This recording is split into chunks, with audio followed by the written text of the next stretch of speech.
Le meurtre de Marwan Swedi, un suspect arrêté à Rouen. Le meurtre de Slimane Amara, sa copine et une amie comparaissent à Rouen. 2 bébés congelés dans le Vaucluse, une femme de 41 ans interpellée. Un homme de 46 ans mis en examen pour une vingtaine d'agressions sexuelles dans une colonie de vacances. À Rouen, une jeune femme disparaît, puis réapparaît quelques heures plus tard. Un couple disparaît dans les Deux-Sèvres. Et en actualité insolite, des oies sur un rond-point du Nord-Pas-de-Calais. Bonsoir à toutes et à tous, et j'espère que vous allez bien. Je suis Amanti, et bienvenue dans les vidéos du samedi, dédiées à l'actualité crime et disparition de la semaine.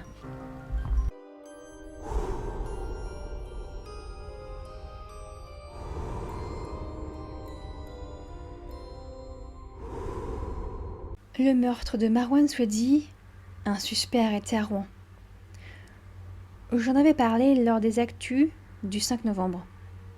Marwan Swedi, 25 ans, géomètre topographe à la recherche d'un emploi, quitte son domicile de Lagny-le-Sec dans l'Oise pour rejoindre un ami à Arpajon dans l'Essonne le 21 septembre dernier. Le jeune homme arrive chez son ami Jérémy, repart mais n'en revient jamais. Et il n'a donné depuis aucune nouvelle à ses proches.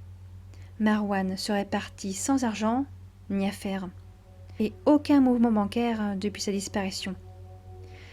L'ami avec qui il avait passé sa journée répondra via des textos à ses proches que Marwan a quitté son domicile et qu'il n'a plus aucune nouvelle non plus. Le jeudi 24 novembre, son corps est retrouvé dans une malle à 40 minutes de Rouen, à Rive-en-Seine, dans une fosse d'ascenseur d'une résidence où vivent principalement des personnes âgées. Marwan a été roué de coups avant d'être étranglé et asphyxié. Son ami Jérémy, 31 ans, principal suspect, est arrêté. Il vit à ce moment-là au domicile d'une personne âgée depuis quelques semaines. Il avouera le meurtre de Marwan, mais raconte que son décès est consécutif d'une bagarre entre eux.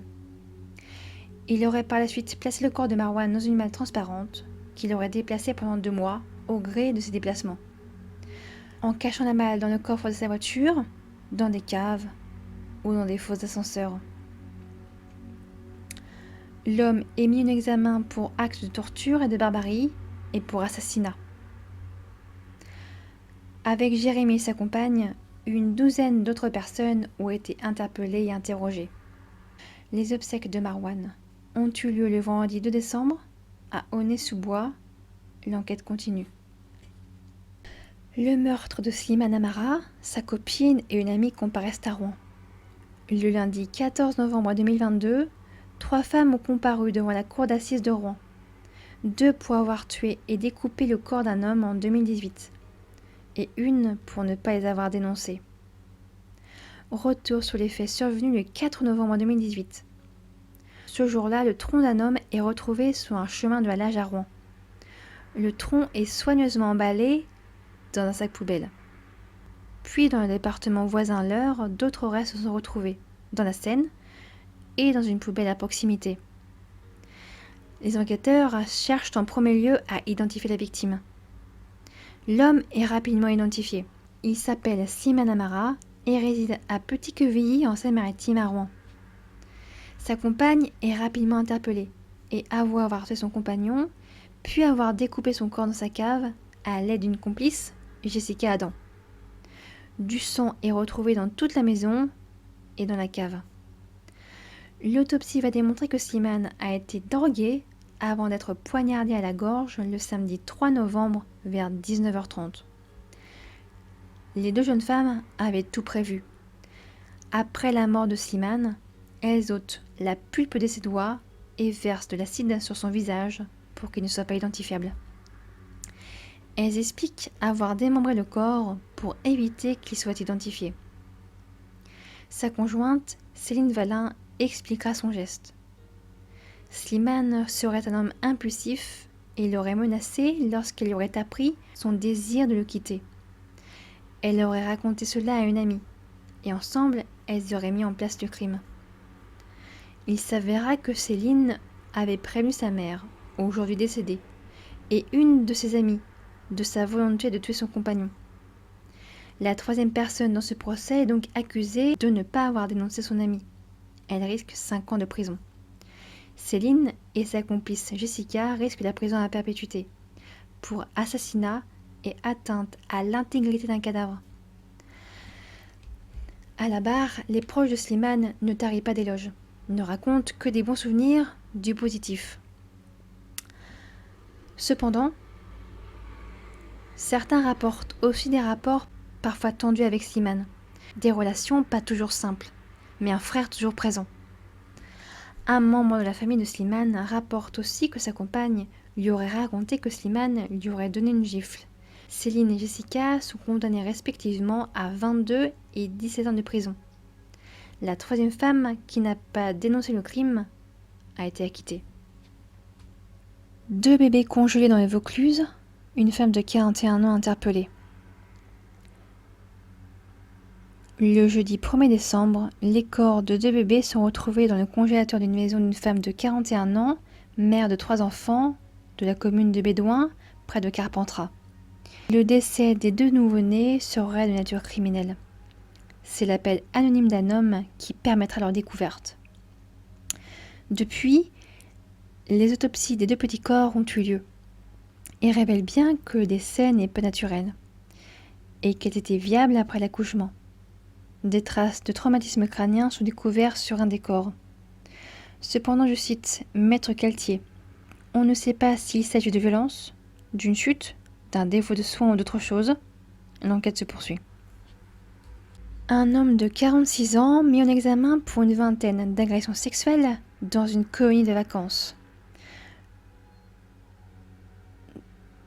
Depuis le vendredi 2 décembre, le directeur d'une colonie de vacances a son séjour à Saint-Riexy-la-Perche, au sud de Limoges, âgé de 46 ans, et mis en examen pour des agressions sur plusieurs mineurs.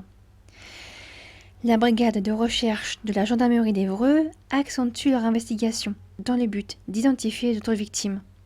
L'homme nie pour le moment toutes les accusations à son encontre. L'homme a un passé judiciaire. Il avait été condamné en 2000 à 3 ans de prison, dont 2 avec sursis pour d'autres faits. Violence aggravée et tentative de vol. L'enquête se poursuit.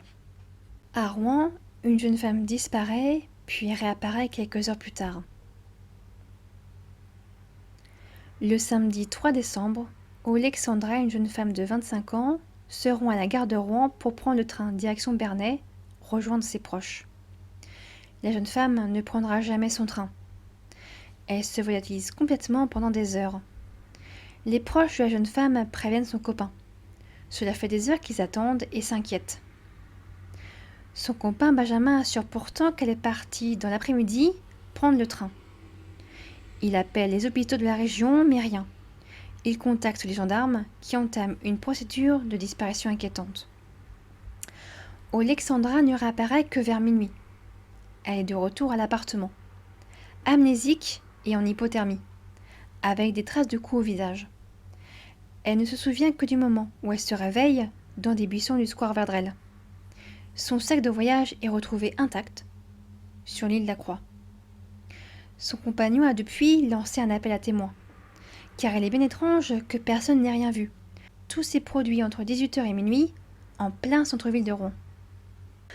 Un couple disparaît dans les Deux-Sèvres.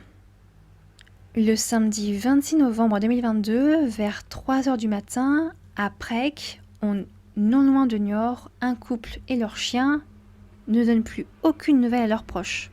Ce soir-là, ils dînent chez des amis et partent vers 3h du matin pour aller dormir au domicile d'un ami qui n'est pas chez lui ce soir-là.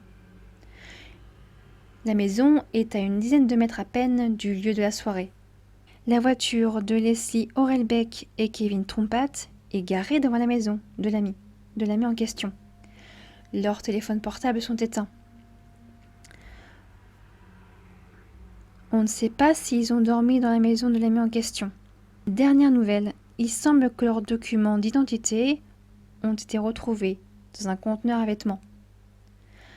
Un avis de recherche est lancé et l'enquête se poursuit. Pour clore ces actualités, Une actualité insolite. Des oies sur un rond-point du Nord-Pas-de-Calais. Le lundi 5 décembre, un phénomène assez insolite s'est produit. À Saint-Léonard, près de Boulogne-sur-Mer, dans le Pas-de-Calais, une cinquantaine d'oies ont traversé un rond-point, dans le respect total du code de la route. Les automobilistes ont assisté à la traversée et ont laissé les oies tranquilles, sans klaxonner. Certains ont immortalisé l'instant sur les réseaux sociaux, et je vous donne un lien. Je vous remercie d'avoir regardé cette vidéo jusqu'au bout et j'espère qu'elle vous a plu. N'hésitez pas à partager vos avis et ressentis en commentaire. Je vous donne rendez-vous mercredi soir pour une nouvelle histoire. Prenez soin de vous et de vos proches. Et surtout, n'oubliez pas,